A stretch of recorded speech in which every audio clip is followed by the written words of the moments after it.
Greetings, ladies and gentlemen, and welcome to this latest edition of Tales from Outer Space, where I take stories from across the internet and read them for your entertainment. This particular story is called Fake, written by Storm the Castle.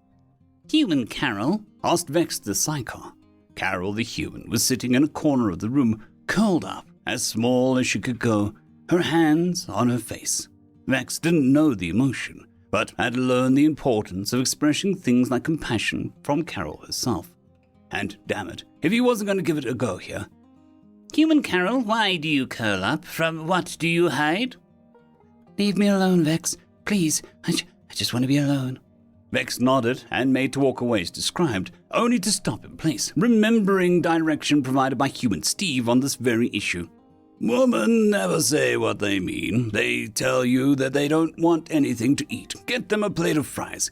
If they tell you everything's fine, something's probably dead. And, for the love of God, if they tell you to go away, you better root in place, man. How complicated these humans are. I will not. You are clearly distressed, and I have learned it is a role of a friend to dispel distress. Seriously, Vex, I'm fine. Everything is fine. Oh, God! Something died. Thinking fast, Vex tried to get ahead of the situation so that he could get her to tell him who was dead or dying. Who was she close to? Who would most likely have passed where she could have seen? Right. Is Human Clyde all right? He asked in distress. Carol looked up at Vex in bewilderment for a moment, and he saw that her face was the wrong color, being a shade of red, and her visible eye was red as well. Huh? What? She shook her head vigorously for a moment, then shot up to her feet, standing almost a third taller than Vex. Did he say something? Did you say something? No, denied Vex, perturbed at the normally warm and gentle human's sudden change in behavior. You speak of him often, and you are often together. I thought that if someone's death had led to your state of smallness, it would have to be his. Carol just groaned, seemingly in realization. Oh, God, don't do that to me, Vex. Scared the hell out of me. Sklar Vex found it very hard to believe that he had managed to scare someone who could kill him by falling on him, but the smallness was a more pressing issue, and he chose to pursue it that instead. By your actions and redness and the previous smallness, your earlier statement that you are fine is categorically a lie. Will you tell me what is wrong? Maybe I can help. Human Carol looked at Sklar Vex in clear consternation for a moment, struggling whether to share, her face even turning redder than previous, before finally sighing and speaking up to him. I was walking with Clyde today, going for a walk for our health, when I missed an overhang and bumped my head. He was all worried, but I said I was fine, and it didn't hurt at all, really, just caught me off guard, except she hesitated to continue, and Vex gave her a nudge with one of his manipulation digits. Continue, I do not judge. She seemed to burst all at once from his prodding, finishing her story at seemingly some sort of rush. My eye popped out at the bop to my noggin, knocked my glass eye loose, and I didn't notice because my forehead hurt, but as soon as we started walking, Clyde saw it, and he picked it up. Carol returned to her state of smallness and covered her face once more. I'd never told him about my fake eye. Then he just picks it up. I panicked. I grabbed it and I ran. God, he probably thinks I'm a freak of nature now. Carol continued to grumble about how much of a ninny she was and how he'd never like her now, only to realize that the usually difficult to shut up Vex was dead silent. Vex? She asked, looking up at him. Vex stood stock still, staring at her. Carol had difficulty reading the insectoid face, so couldn't make out what had him so spooked. Buddy, everything okay? Sklar Vex stood there a moment longer before finally starting to mumble, Glass fake?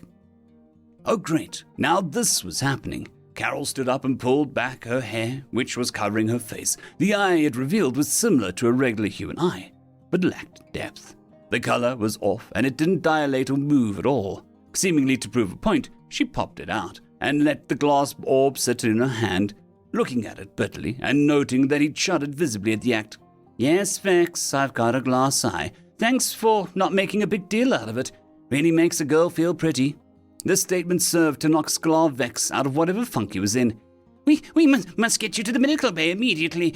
Perhaps there is still time. Huh?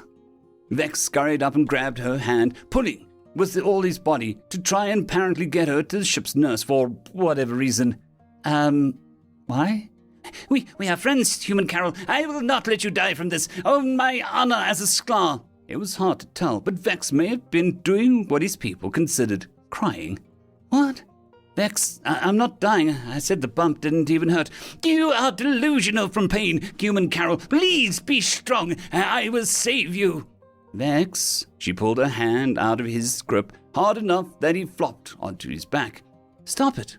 I'm fine, I swear. Oh, Hive, it's worse than I thought. Rolling her one good eye, Carol popped the fake back in with a bit of effort, then propped Vex back on his feet, though held him firm so that he wouldn't go anywhere. Vex, my eye has been missing for years, she said, finally getting what he was so up about. I lost it when a piece of slag off a launching rocket flew in. The eye couldn't be saved, so now I have a prosthetic. Is that really such a big deal? Big deal? Human Carol, can you please define prosthetic? I don't think I understand. That one caught Carol off guard. Vex in particular came from a boonies planet of the galaxy, so he was usually the least well informed of all other Xeno crew members. But for a space-faring race to have never even heard of a prosthetic, maybe it was just a translation error. A prosthetic is an artificial body part, a fake one, made of plastics and metals and stuff, not grown by the body but added by surgery. It's done to replace damaged body parts, and we can replace anything from arms and legs to hearts and lungs, which includes my eyes. Though this one is more for decoration. The ship doesn't have the usable charging port for my real prosthetic. The prospect of going to space way outweighed things like depth perception to Carol, then and now. Damaged? You consider losing an eye near damage? He asked incredulously. And you said heart and lungs, as in the core most organs to your bodily function. Yeah? Do you, not? We consider it dead, he clarified, to her shock. If I lose an eye which is connected to my brain, I would be dead inside the cycle. That's true for most races, at least as far as I know. Wow, freak out much? Carol couldn't help giggling. If Vex was just putting on an act to make her feel better, it was working. Yes, complaining about missing an eye and surviving. It's like complaining that your warp drive machine isn't pink to us. You're ignoring the laws of reality. Who in the hive cares about what color it is? Vex was hopping mad now, jumping up and down and stamping his feet in frustration. That she was more concerned with whether her crush wouldn't like her than she was with losing her eye and living. Carol continued to just laugh at his antics, however, her embarrassment forgot in the face of his tantrum. Oh, but Sklar Vex, don't you know that if we don't match the color of warp space, we'll be ripped apart? Warp space is pink. She was, of course, joking. Warp tech hadn't been invented yet, after all. Vex didn't know that. It's what? They continued on like this for several minutes, Vex screaming and throwing a tantrum, and Carol laughing and egging him on for fun. Shortly after, he finally wore himself out, though.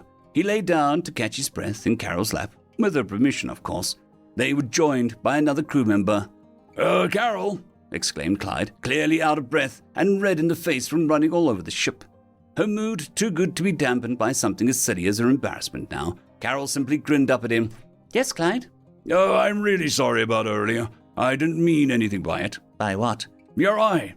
I shouldn't have picked up your prosthetic without saying something to you. It really was rude, and I'm really sorry. He did look genuinely reticent, bowing his head in shame to her. Carol, surprised by the turn this had taken, just smiled wider and said, No, it's fine. I'm just sorry you had to find out about it like this. Must be pretty creepy, right? Oh, of course not, he denied. If you'll forgive my lack of tact, it's actually really cool. Really? That was a new reaction. Most people just said that it was fine and they didn't judge and then avoided the subject altogether. Yeah, as a matter of fact, he seemed to want to say something, but was too embarrassed to come out with it immediately. Carol gave him as much time as he needed, though, smiling at him gently, until finally said, I work in fabrications. We have the 3D printer. I can make you a custom eye if you want. The Kudo guys said they can even get it to print gemstones with coal. How cool would that be? Carol, immediately picturing a Sharingan made from an actual ruby, was instantly just as excited as a fellow nerd. From her lap, as he was slowly transferred to the floor so they could convince the Kudo guys to help them, Vex just said, yeah, of course, you personalized them.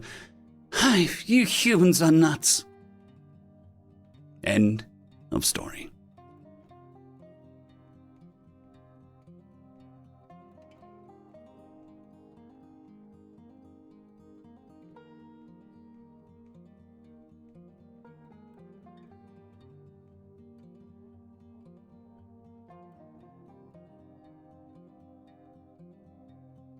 I would just quickly like to thank the T5 peeps: Dragon Soup, Cold War Boomerwaffen, Severin Cerberus, Red Panda 121, Leslie 517, Bushmaster 177, Caspar Arnold, Cam Maxwell, Sans the Skeleton, Lightjock, Dragzoon WRE, and Lord Azrakal.